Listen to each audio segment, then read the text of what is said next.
तो इन्होंने उतनी देर में DP मेरी कुछ देखी होगी सर। तो मैंने जब इनको मैसेज किया कि सर प्लीज़ आप यहाँ से कंफर्म कर दीजिए तो मुझे घर जाने दिया जाए। हम सिर्फ लेडीज़ें थे, 2-3 मामी और मेरी मम्मी, और कोई नहीं था साथ में हमारे। तो हमने इस वजह से इन्हें मैसेज किया। तो उसके बाद ये मैसेज करने लगे कि आ जाओ मेरे पास आ जाओ। हमने कहा सर इतनी रात में हम नहीं आ सकते और आप हमसे किस तरह से बात कर रहे हैं। तो कहने लगे आ जाओ चाय पी जाओ आके। हमने कहा हम सर चाय पीते ही नहीं है। इन्होंने कहा अकेले हम घर पे आ जाओ। सर बहुत बार फोर्स किया इन्होंने और हमसे काफ़ी गलत वे में भी बात की। लॉलीपॉप के पास हमारा कमरा है, आ जाओ, ये सब कुछ करके बोला। अच्छा, मेन ये है कि आपके मामा गायब हुए थे, आपने उनको ढूंढने के लिए कहा था, तो व्हाट्सएप पे चैट पे आपको अकेले घर बुलाने लगे। जी। उसके बाद हम मुझे घर बुलाने लगे। फिर हम सब चैट रिकॉर्ड है? हाँ जी, मेरे पास सारी चैट है, मैं आपको दिखा देती हूँ। सर ये देखिए, मैंने पहले फ़ोटो भेजी थी उनकी, फिर उसके बाद से देखिए ये सब कुछ देखिए, कितनी चैटें सारी की सारी ये हैं सर। और मैं बार बार मना कर रही हूँ सर, बट ये मान ही नहीं रहे हैं और ये चैट करते जा रहे और मैं मना कर रही हूँ आने के लिए। ये सारी की सारी चैट हैं सर। अभी अभी आपने जिसे सुना वो एक पीड़िता है। नमस्कार, आप देख रहे हैं क्राइम तक, मैं हूँ अश्विनी सिंह। दरअसल यूपी के कानपुर से एक ऐसी वारदात सामने आई है जिसे जानकर आप हैरान परेशान रह जाएंगे कि आखिर पुलिस वाले आज के समय में भी ऐसे कैसे हो सकते हैं। दरअसल होता यूं है कि पीड़िता के मामा के साथ कुछ बदमाश हाथापाई करते हैं, जिसके बाद उसके मामा को वो अपने साथ लेकर चले जाते हैं। इसके बाद लड़की यानी भांजी और उसके घर वाले फौरन रतनलाल नगर पुलिस थाने पहुंचते हैं और अपने मामा की किडनैपिंग की रिपोर्ट दर्ज करवाती है। लेकिन होता यूं है कि वहां पर थाने पर, रतनलाल नगर थाने पर कोई चौकी इंचार्ज मौजूद नहीं होता, जिसके बाद उसको वहां से रतनलाल नगर थाने से ही उसे चौकी इंचार्ज यानी शुभम सिंह का नंबर दिया जाता है। अब घबराई लड़की फौरन शुभम सिंह को कॉल कर देती है कि ऐसी वारदात हुई है, तो जाहिर सी बात है आप और हम भी रहेंगे तो घबरा जाएंगे। तो वो लड़की ने भी वही किया कि रात के 3 बजे वो लड़की शुभम सिंह को कॉल कर दी, जिसके बाद शुभम सिंह ने उसके कॉल को एंटरटेन नहीं किया। उसके बाद लड़की ने सोचा कि व्हाट्सएप पे कर देती हूँ मैसेज। तो लड़की ने फ़ौरन व्हाट्सएप पर मैसेज किया कि मेरे मामा की किडनैपिंग हो गई है, हमें हेल्प चाहिए। जिसके बाद शुभम सिंह ने उसके मैसेज का रिप्लाई नहीं किया। लेकिन कुछ ही देर होता है, शुभम सिंह हो सकता है कि लड़की का DP देखे हो व्हाट्सएप पे, इसके बाद वो रिप्लाई करने लगते हैं। दरअसल लड़की को शुभम सिंह बोलते हैं कि कोई बात नहीं, मैं तुम्हारे मामा को कैसे बचा सकता हूँ, मैं तो घर पर हूँ। इसके बाद शुभम सिंह उस लड़की से चैट करने लगते हैं और चैट में पहले ही लाइन वो लिखते हैं कि मैं कैसे बचा सकता हूँ, मैं तो घर पर हूँ। इसके बाद लड़की कहती है कि मैं कहाँ जाऊँ, मेरे मामा। उसके बाद वो लड़की अपने मामा की भी तस्वीर शेयर कर देती है, जिसमें खून के भी दाग धब्बे दिख रहे थे, उसके मामा को चोट के निशान दिख रहे थे। मामा का फोटो देखते ही शुभम सिंह बोलता है अच्छा ठीक है मैं कुछ करता हूँ, लेकिन इस वक्त तुम मेरे घर आ जाओ। इस पर लड़की मतलब चौंक जाती है कि ये क्या कह रहे हैं। तो और होता भी रात के 3 बजे का वक्त है, तो ऐसे में आप भी समझ सकते हैं कि किसकी नीयत क्या होगी। ऐसे में एक लड़का चौकी इंचार्ज है, वो बुला रहे हैं एक पीड़िता को अपने घर, तो आप भी समझ सकते हो कि उनकी सोच में क्या होगी। तो लड़की इस पर मना कर देती है। इस पर आगे शुभम बोलते हैं कि अरे मैं तुम्हें खा जाऊंगा क्या, आ जाओ घर पे, हम चाय पियेंगे, साथ में रहेंगे, मैं घर पे अकेला ही हूँ, तुम्हें खाऊंगा नहीं। इस पर लड़की फिर जवाब देती है कि नहीं, मैं घर पर नहीं आ सकती, मेरे घर पे सब सो रहे हैं, घर वाले भी हैं और हम परेशानी में हैं, लेकिन इसका ये मतलब नहीं कि मैं आपके घर आके 3 बजे और ये सब चीज़ें बताऊँ। अगर आपको ढूंढना है तो आप मेरी मदद कीजिए, बजाय आप मुझे चाय पिलाने के। इस पर भी शुभम सिंह मानता नहीं है।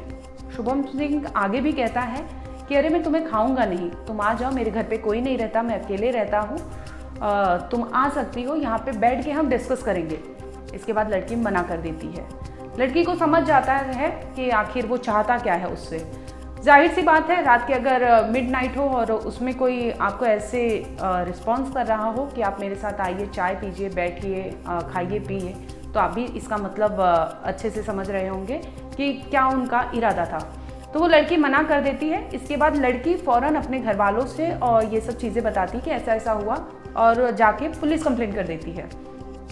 होता यूँ है कि शुभम सिंह और उस पीड़िता का चैट, दोनों का चैट वो लड़की जाके पुलिस थाने में दिखा देती है। इसके बाद जब चैट सामने आता है चौकी इंचार्ज शुभम सिंह का, तो पुलिस भी इस पे गहनता से जांच करने लगती है। प्राइमा फेसी में पुलिस को भी लगता है कि लड़की जो एविडेंस दे रही है वो सही है, क्योंकि नंबर उन्होंने चेक किया वो शुभम सिंह का ही था।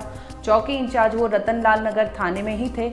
इसके बाद वो टाइम ड्यूरेशन जो भी था वो मैच कर रहा था डिट्टो जो लड़की कह रही थी। तो ऐसे में पुलिस को लगता है कि उसके पीड़िता के आरोप सही है, जिसके बाद वो जांच पड़ताल में जुट जाती है।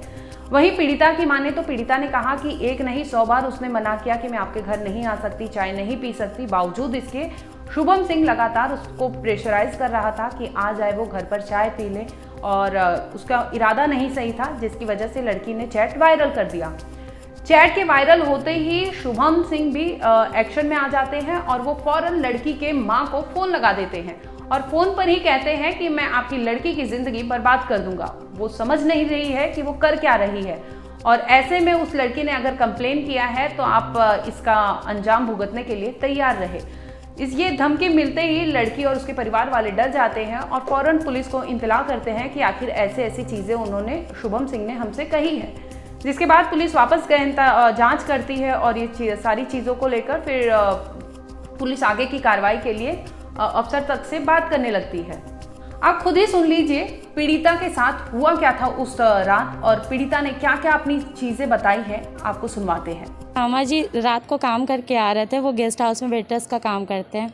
वो रात में आ रहे थे तो उन्हें यहाँ के लोगों ने मिलकर मारा पीटा। कुछ दिन पहले गांजे का विरोध करने पर एक बार और पहले मारा पीटा था। उसके बाद वो घर आ रहे थे, शरद पासवान, मोनी पासवान, छोटू पासवान, राजा पासवान, कल्लू पासवान और ये सब लोग और भी लोग थे, मिल करके इन्हें मार रहे थे। जब यहाँ बेहोश हो गए तो इन्हें यहाँ से अगवा करके ले गए कहीं और। उसके बाद हम लोग ढूंढते रहे पूरी रात। हमने शुभम सिंह को, जो कि यहाँ के थाना प्रभारी, उन्हें कॉल करी। उन्होंने उस वक्त कॉल नहीं उठाया। मैंने फिर उन्हें कॉल करी, तब उन्होंने उठाया। मैंने कहा मेरे मामा जी को पता नहीं कहाँ लेके गए हैं, शायद वो जिंदा भी नहीं है, उन्हें मार कर लेके गए हैं यहाँ से। उसके बाद ये आए, यहाँ पे थोड़ा बहुत ढूंढा यहाँ आस ही पास, और कुछ इन्होंने नहीं कहा। हम थाने में बोला इन्होंने कि थाने में जाके आप एप्लीकेशन दीजिए। जब हम थाने में गए एप्लीकेशन देने तो वहाँ पे हमें रोक लिया गया, और मैंने अपने व्हाट्सएप पे इनको थोड़ी देर पहले ही अपने मामा की पिछली घटना की, मेरे पास जो फ़ोटो थी मतलब खून से लथपथ और उनके सर पे चोट थी, वो हमने इनको शनाख्त के लिए दी थी, ताकि ये देख करके पहचान करके मुझे बताएं अगर ऐसा कोई कहीं मिलता है तो इन्होंने उतनी देर में डीपीपी मेरी कुछ देखी होगी सर। तो मैंने जब इनको मैसेज किया कि सर प्लीज़ आप यहाँ से कंफर्म कर दीजिए तो मुझे घर जाने दिया जाए। हम सिर्फ लेडीज़ें थे, 2-3 मामी और मेरी मम्मी, और कोई नहीं था साथ में हमारे। तो हमने इस वजह से इन्हें मैसेज किया। तो उसके बाद ये मैसेज करने लगे कि आ जाओ मेरे पास आ जाओ। हमने कहा सर इतनी रात में हम नहीं आ सकते, और आप हमसे किस तरह से बात कर रहे हैं। तो कहने लगे आ जाओ चाय पी जाओ आके। हमने कहा हम सर चाय पीते ही नहीं है। इन्होंने कहा अकेले हम घर पे आ जाओ। सर बहुत बार फोर्स किया इन्होंने, और हमसे काफ़ी गलत वे में भी बात की। लॉलीपॉप के पास हमारा कमरा है, आ जाओ, ये सब कुछ करके बोला। अच्छा, मेन ये है कि आपके मामा गायब हुए थे, आपने उनको ढूंढने के लिए कहा हाँ, था, तो व्हाट्सएप पे चैट पे आपको अकेले घर बुलाने जी लगे। जी। उसके बाद हम मुझे घर बुलाने लगे, फिर हम सब चैट रिकॉर्ड है? हाँ जी, मेरे पास सारी चैट है, मैं आपको दिखा देती हूँ। सर ये देखिए, मैंने पहले फ़ोटो भेजी थी उनकी, फिर उसके बाद से देखिए ये सब कुछ देखिए, कितनी चैटें सारी की सारी ये हैं सर। और मैं बार बार मना कर रही हूँ सर, बट ये मान ही नहीं रहे हैं, और ये चैट करते जा रहे हैं, और मैं मना कर रही हूँ आने के लिए। ये सारी की सारी चैट हैं सर। इसकी आपने कंप्लेन की किसी से? सर मैंने अभी तक की कोई कंप्लेन नहीं। मैंने वहाँ पे जब बोला भी था डीसीपी ऑफिस में, उन्होंने मेरी बात सुनी। बताई थी ये हाँ, बात? हाँ जी, लेकिन उन्होंने मेरी सुनी। लेकिन सर डीसीपी में किसको बताई थी ये बातें? सर मैं वहाँ पे गई थी, मुझे पता नहीं।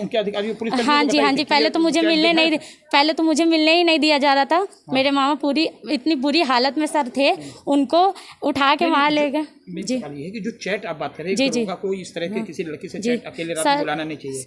आपने इसकी कंप्लेन की है? सर मैंने नहीं की थी, मुझे पहले नहीं पता था इस चीज़ के लिए। सर मैं ये चाहती हूँ कि मुझे इंसाफ मिले, जब वो देना ही नहीं चाह रहे हैं किसी चीज़ के लिए ना, और सारी धाराएं भी हल्की हल्की उन्होंने लगाई है मेरे मामा के ऊपर। जो चैट इन्होंने किया हाँ, जी सर, इसमें साफ चैट में दिख रहा है कि गलत मंशा थी। हाँ जी सर, मुझे इंसाफ चाहिए इस चीज़ का। और ऊपर से मेरे चरित्र पे वो दाग लगा रहे, मेरी मम्मी को धमका रहे, कह रहे अगर तुम्हारी लड़की ने ऐसा किया तो मैं ये कर दूंगा, मैं तुम्हें जीने नहीं दूंगा। आपने सुना होगा पीड़िता ने जो कहा, उसके साथ जो दरिंदगी हुई है। ऐसे में एक चौकी इंचार्ज यानी शुभम सिंह किस दरिंदगी से उससे बात कर रहा था, उसकी नीयत कितनी खराब होगी, ये आप और हम अच्छे से समझ रहे होंगे।